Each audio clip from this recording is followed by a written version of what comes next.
Fear. This is number one in every relationship that starts off.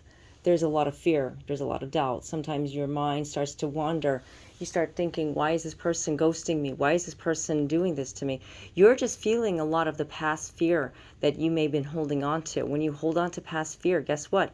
More fear comes on, and automatically you start to think different things about this person. So what happened to the love that you had? What happened to the love that you shared? Your mind just starts to wander into a place where you're not happy and you don't like the way things are going with you and this person.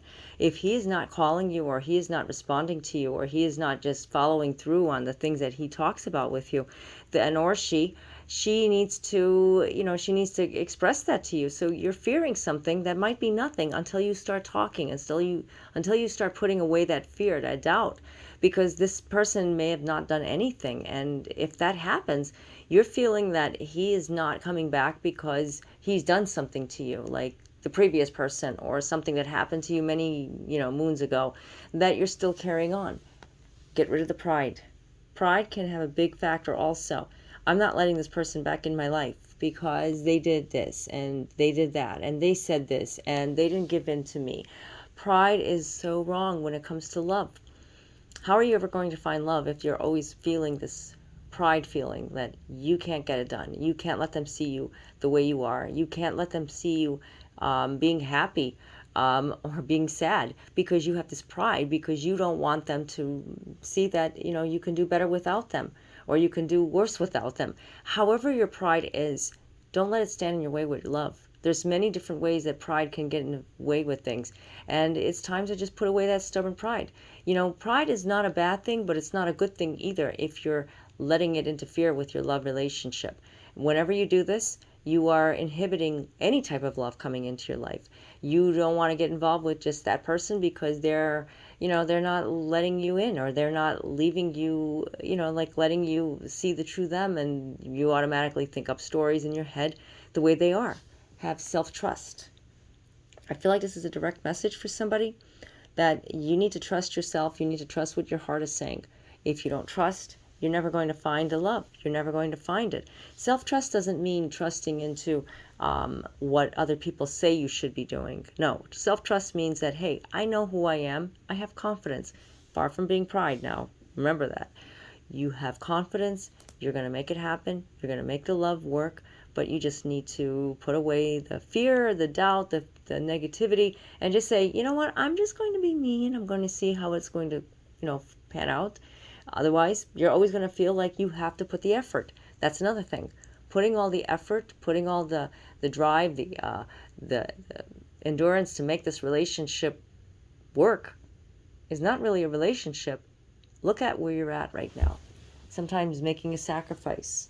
Sacrifice doesn't mean sacrificing your happiness, because you are not you. You are a different person than you were years ago or months ago from the previous relationship. Remember, sacrifice means letting go of pain, letting go of negative, and you know what, just not accepting. In other words, sacrificing what your pride is. Let's say your pride, because I feel like this is a big message for pride, and a lot of people need to hear this, and including myself. Everybody has it. We just sometimes use it improperly, and that's why we end up finding ourselves in a place where we say, why did I do that? I shouldn't have done that. I should have been more lenient to this person, and I should have listened to what they had to say instead of jumping to conclusions. Maybe that she wasn't out all night, or he wasn't out all night. Maybe he wasn't.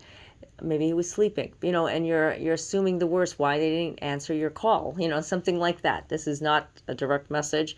Like I said, this is something that I pick up with, like it's messages coming from the divine, coming to me and coming to you in order for you to use it to your highest good. Power. When we talk about power, we talk about using your power, using your strength, using your know-how, your will. You know what to do. You know where you're at. You know that you can do this. This card is telling you that you hold the power, and you're never going to find the power until you find the power inside yourself. You see how this eagle is coming down on this man or this woman, and it's kind of like a power that they're strong. Not that eagle is attacking them, but you know, there's some kind of interaction there with the lightning bolt. So you have that lightning bolt inside of you. Patience. Have patience. Don't put it all on you. You did not do anything wrong. You did not create anything. And just because, you know, the person is not getting back to you, or the person isn't responding to you, or there's maybe a third party involved, you did not do anything wrong. You need to have patience. You need to find what it is in your heart that you believe in. Nobody can tell you what to do. Nobody can tell you how to do it, or what to do, or when it's going to happen. But you have to have patience. You have to be patient in what you feel in your heart. Okay, so there was a lot of important messages, and just take what resonates with you and leave what doesn't. If you would like to get your own personalized reading, I do offer phone chat and email readings, and the links are down below in my description area. And also check out my blog articles. I have several different types of articles that you can check out. And I just want to say thank you all for being there, and I plan to make more videos, reading videos in the future. And if you're not following me on Instagram, Facebook, YouTube, I would love to, you know, share with you and follow, and it's fun. I love social media. So until next time, God be with you all. Namaste.